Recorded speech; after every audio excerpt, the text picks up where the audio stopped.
ঢাকা আণবিক শক্তি কেন্দ্র, বাংলাদেশ কৃষি গবেষণা ইনস্টিটিউট, কৃষি বিশ্ববিদ্যালয় Mymensingh, ICDDRB forest research institute, jute research institute এবং চট্টগ্রাম কারিগরি প্রশিক্ষণ কেন্দ্র চালু করে হানাদার পাকিস্তানি সরকার। ব্রিটিশদের 200 বছরের শাসনামলে বাংলাদেশে শুধুমাত্র একটি মেডিকেল কলেজ প্রতিষ্ঠিত করেছিল ব্রিটিশ সরকার, যেটি বর্তমান ঢাকা মেডিকেল কলেজ হাসপাতাল। যদিও সে সময় এর কার্যক্রম ছিল অত্যন্ত সীমিত।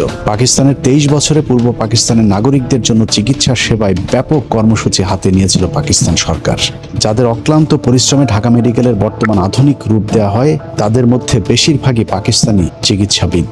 এসব চিকিৎসকদের মধ্যে উল্লেখযোগ্য ফরেনসিক মেডিসিনে doctor M Hossain, neurologist Muzaffar Khan, pharmacology বিভাগের প্রফেসর আলতাফ আহমেদ, প্যাথোলজি বিভাগে প্রফেসর আনোয়ার আলী এবং ডাক্তার কাজী আব্দুল খালেক, স্ত্রীরোগ ও প্রসূতিবিদ্যায় প্রফেসর হাবিবউদ্দিন আহমেদ ও প্রফেসর হুমায়া সাইদ, মেডিসিন বিভাগে অধ্যাপক নোয়াব আলী ও প্রফেসর মোহাম্মদ ইব্রাহিম, সার্জারি বিভাগে লেফটেন্যান্ট কর্নেল গিয়াসউদ্দিন এবং প্রফেসর আমির উদ্দিন প্রমুখ, যাদের সকলেই পাকিস্তানি চিকিৎসক ছিলেন।